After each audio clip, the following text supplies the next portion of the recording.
nakyemalira wa kuno Yoweri Kaguta Museveni Losi, era bw'oba oyogera amannya ge yongerako ekigambo Losi, kubanga genda nga mukitegeera mpola mpola nti mwami Yoweri Kaguta Museveni ye Losi Uganda gyekyasinze okufuna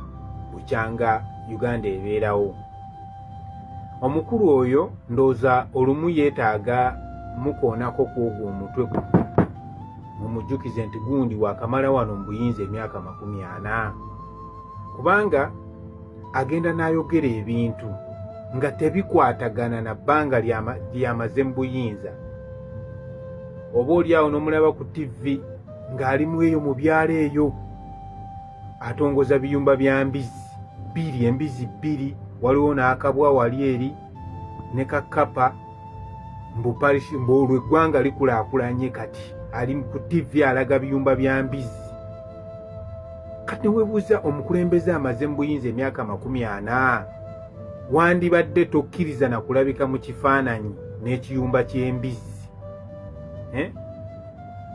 Lujuzi namulaba awo akutte ejjambiya mbu atema ettooke naye ng'oyinza okoza ettooke lyeri mu mutema. Omukulu ono bannanga atukoze bubi nnyo. Yeetaaga kujjukiza nti Museveni omaze mu buyinza emyaka 40. Ebintu byakola tebikwatagana na bbanga lyamaze mu buyinza ne achievements ze. Bw'ozimutuma n'omugaa nti Museveni kwata omuzindalo dda wali tandika okunnyonnyola abantu biki by'okoze ne gavumenti yo emyaka 40 gye mumaze mu buyinza. Ndooza bijjula mu kaveera, ndooza kana akaveera akeeru akasukaali. Kuba tebiriiwo biriwa gwe kisonga mu kino nti kino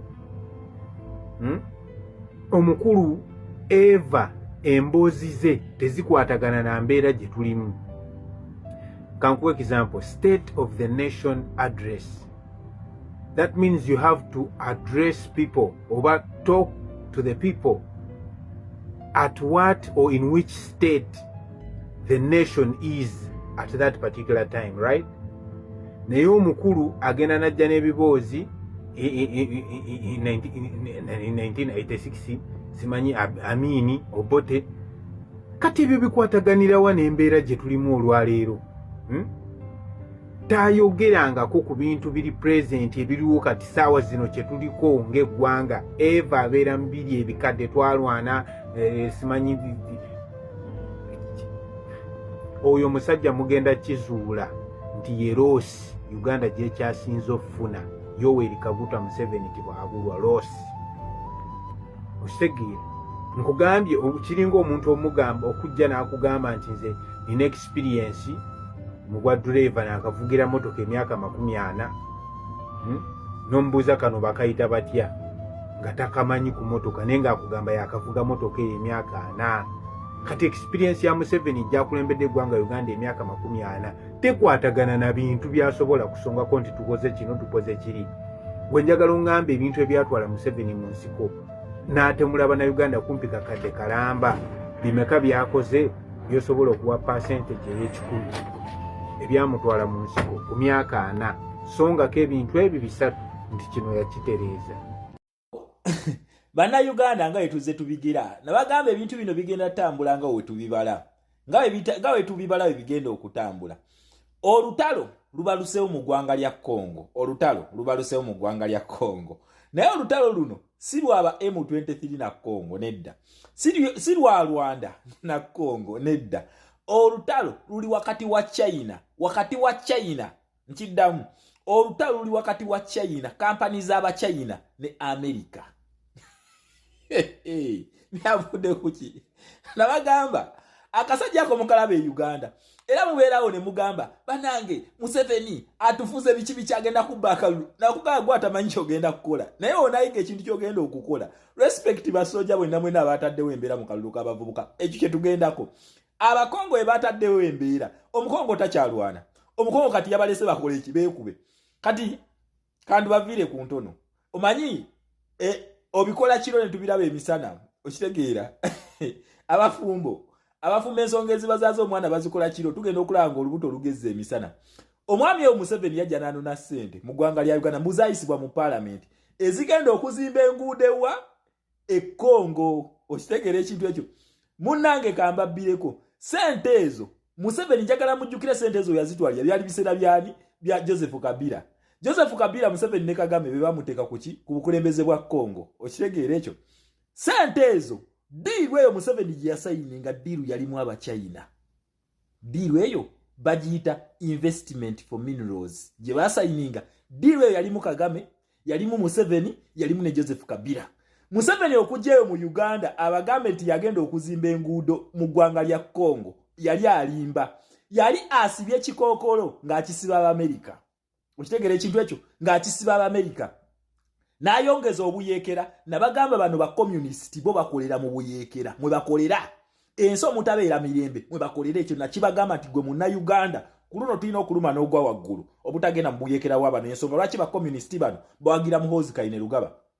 bawagira Ibrahim Traore, bo obukulembeze bwabwe bwa mmundu kubanga bakimanyi nti ono omuntu azze n'emmundu obeera ne bargaining chip. Ne ba capitalist bano basookanga okukikola bano ba Democrats ne bagenda okulaba ng'ebintu tebikola ki tebibakolera baali bavudde ku nnono deni ne baddayo ku nnono yaabwe nti bayita mu bantu. Okitegeera ekintu ekyo omwami oyo atwala Abachina abakola diiru ne Congo under Joseph Kabila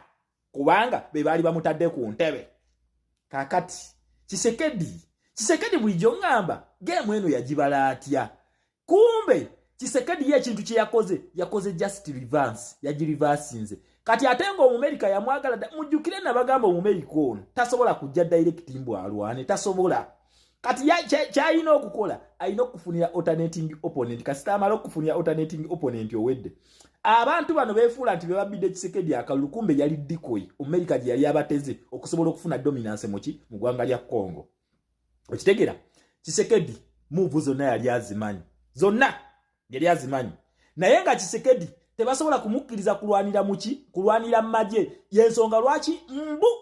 bino ebintu bino byo sinakakasa report eno sinagimalayo nembadde lino balira olutalo luno. Chisekedi ne bamugamba ddeyo mu bantu kyova olaba yasitula abantu ne beekalakasa naye already kyamuyama nti yali alina military wing already ey'abawazalendo bano abakonga basalawo okukola ki okukwata emmundu then natinkulaba ku media n'abaali ebweru ne batandika okukola ki okwekalakasa nga balaze nti akomawowa mu people power kubanga bo baali baagala kudda ku nnono.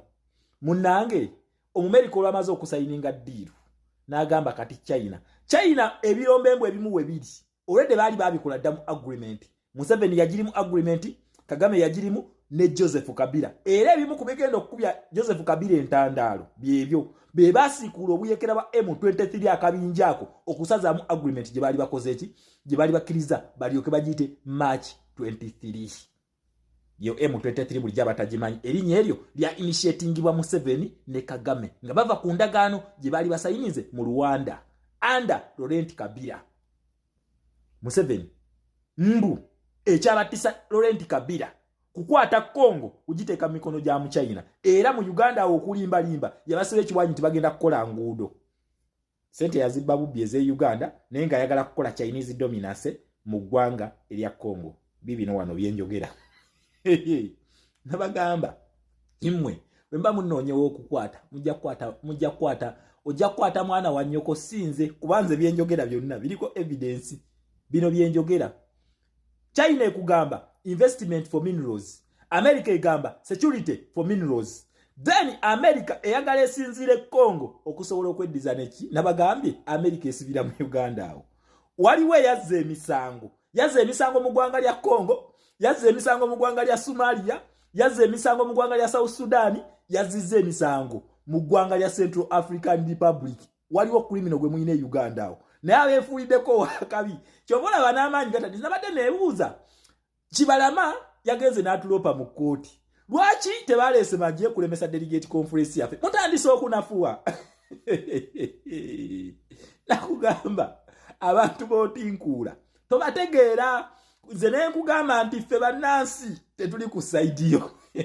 kati bagenda kukuba ebyotandise okuwoza mbu bannange ife tuve mu bakolonialist baagala kutubba ne kagenda ne kekubisa n'ekifaananyi ku gold ne kasasula babuloga aba Nigeria mu bapromoting mbu Uganda ezudde gold wa $12 mukulu oyo gold waffe tumumanyi wadda. kati bagenda ino ripoti wano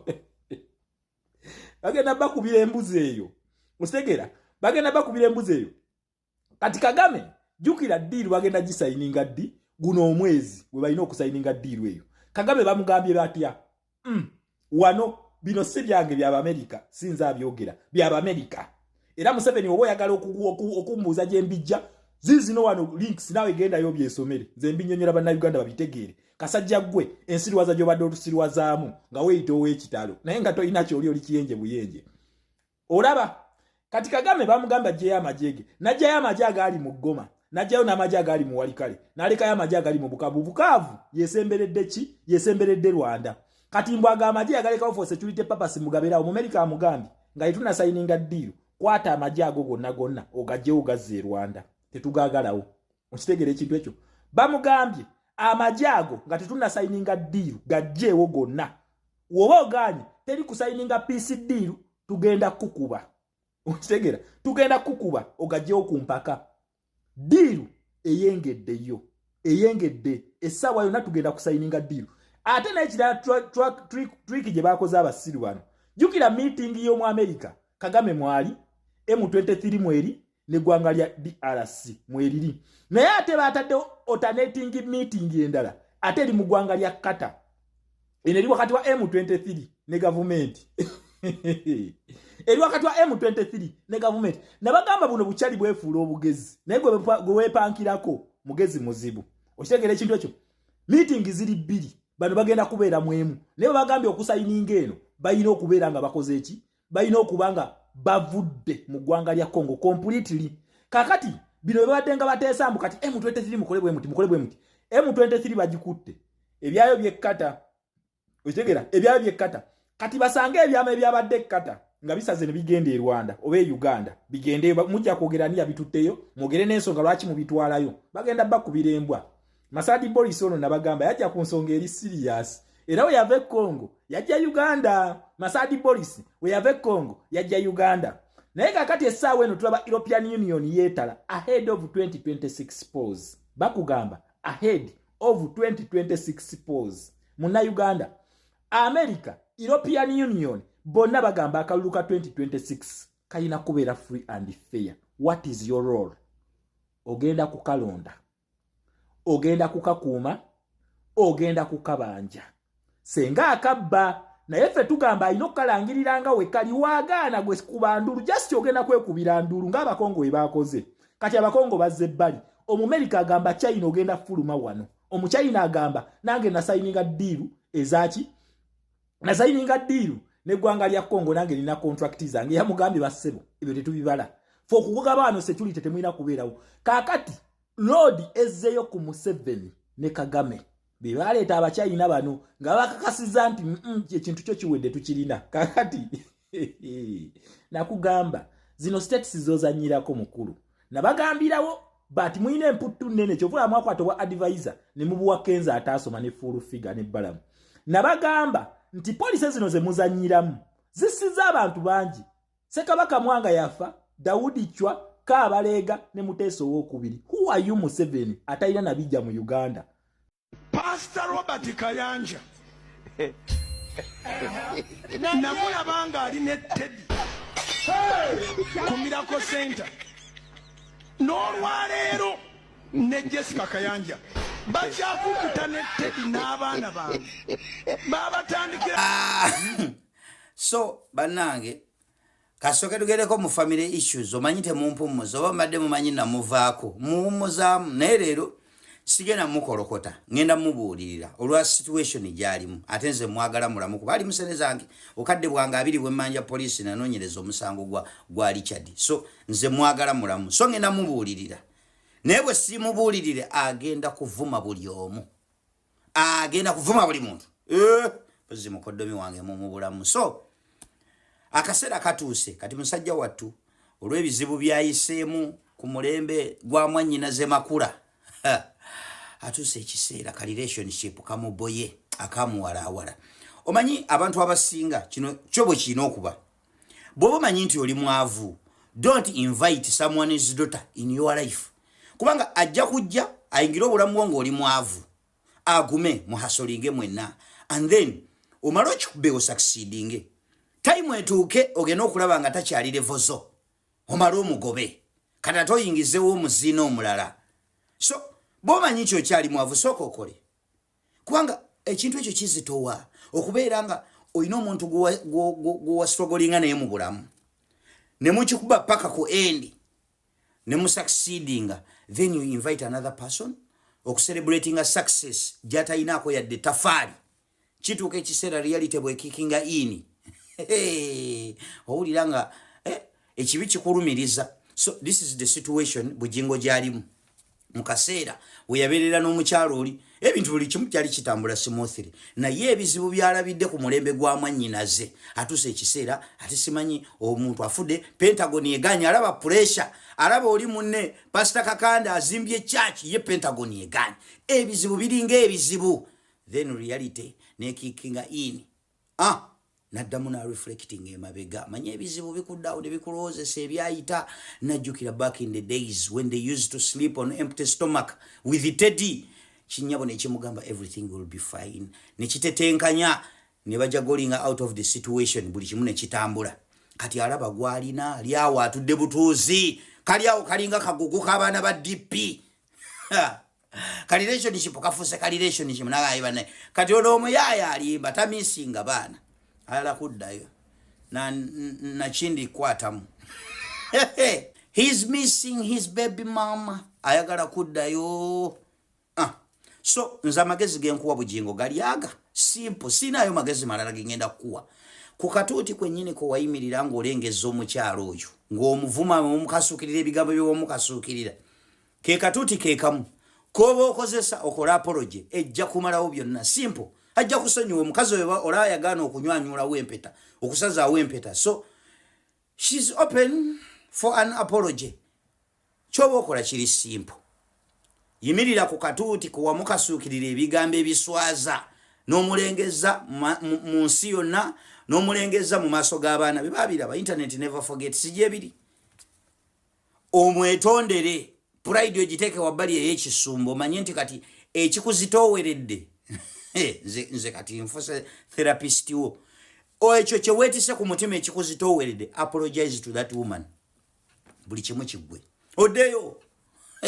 naye bw'obanga ozzeeyo oba mwannyinaze tazadde tetuva mu njunje mwannyinaze makulu omusajja byonna abikola amisinge his baby mama naye tetufuluma nju mukwano makula tetudda gye twava fe tumanyi gye twava tetudda mu bulamu bwa kasino amisinge baby mama addeyo akole byonna ku mikolo gy'embaga bamuyite tetufuluma nju njeru bujingo please tetufuluma nju njeru naye nzaga amagezi nkwadde ga bwaleero sizze kukolokota nzize kuwa magezi kwate ekkubo oyimirire ku katuuti kuwalengezeza omukyalo oyo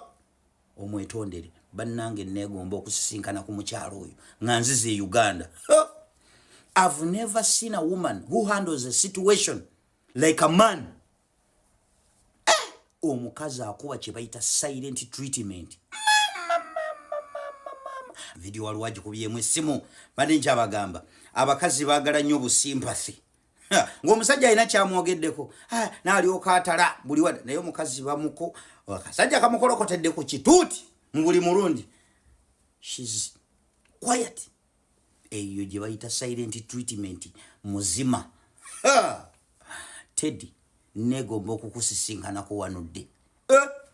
Bale mumpe connections z'omukyalo oyo kuba kati nzija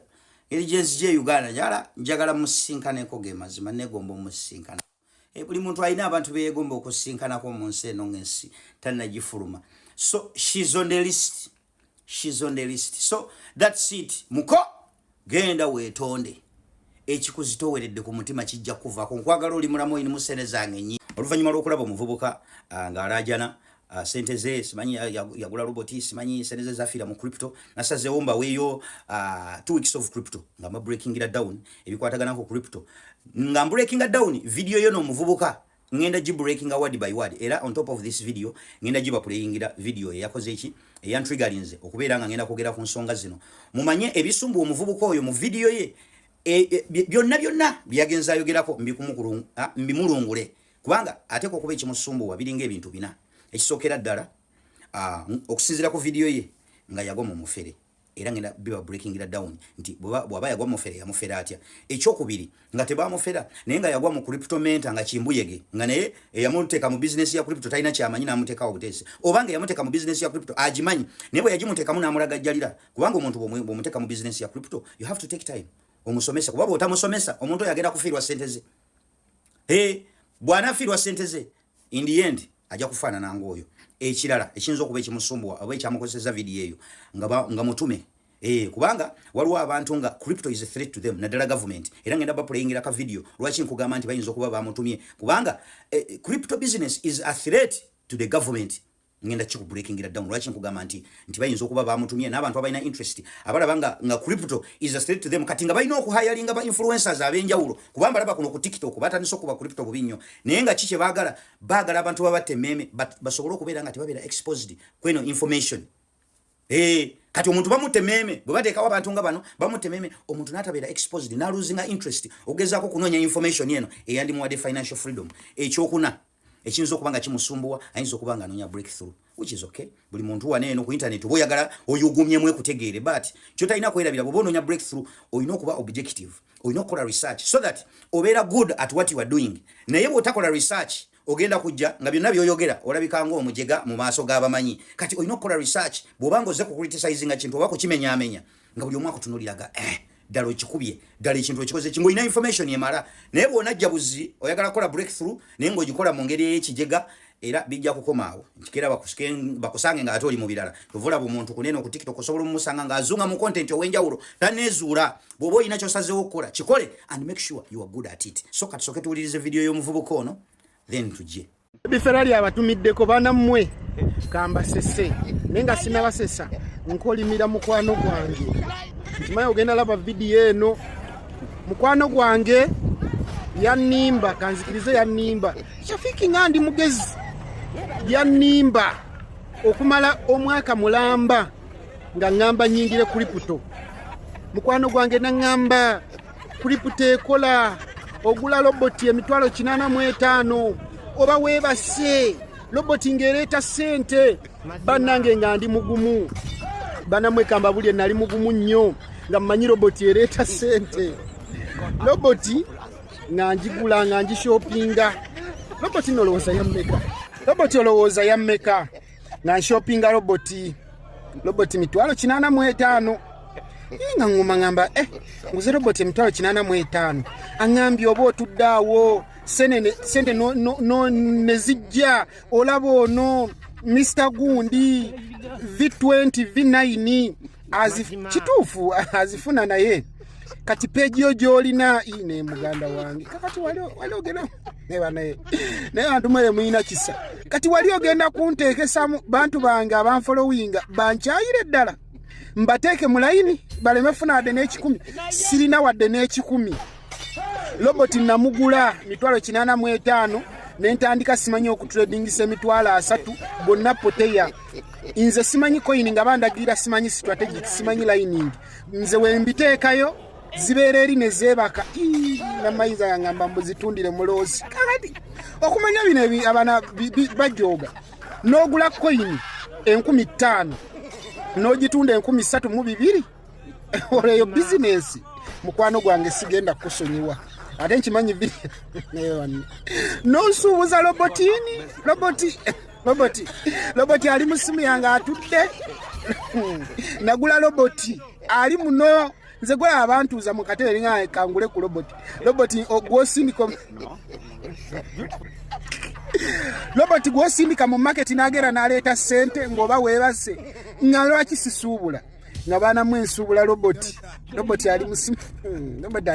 ali mu simu yange awuuta data kakati bamusazeeko ne baŋŋamba munziremu ngule roboti omulala ng'ono takyasobola kgenda mu market nga ne gwe nasooka oggula teyaleeta sente kakati mwaŋŋambye ngule omulala basajja mwe mulimba basajja mwe muli bazibu basajja mwe abakuliputo muli bazibu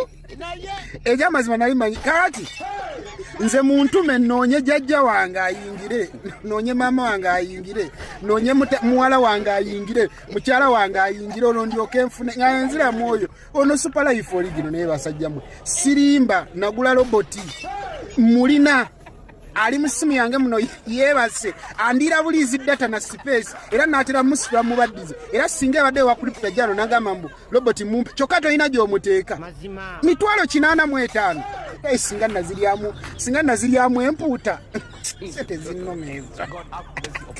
seze nabagula mu robot yange simayi robot yange singa naziliamu emputa trafiki ndi mugezi nerero mukwa nechali wange yanfumba andaze motoka ba V7 zibavuga naye yeke nyini simayi ba mu V1 simanyi vitu niyo tachuka alinga bwa basajja mwe muli mutukoze mu mulimu yes bwoba waye 10 abateekamu abagula ne bagula ne anange mazima cryptocurrency mukime robot ya mwe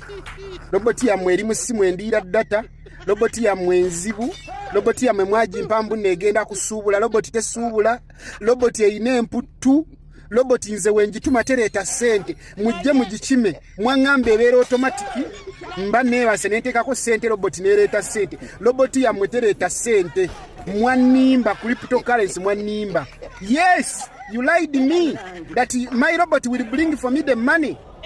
yes I wish if I ate my money neziamu namungodi but I bought a robot to make money. Robot is not working. Mujje mujikanike. Yes, I have your robot. I have it here. So byebyo nno ngenda kuba breaking down video yeyo word by word. So twesangeyo mu party to make sure nti bu party bonna okusobola okufunamu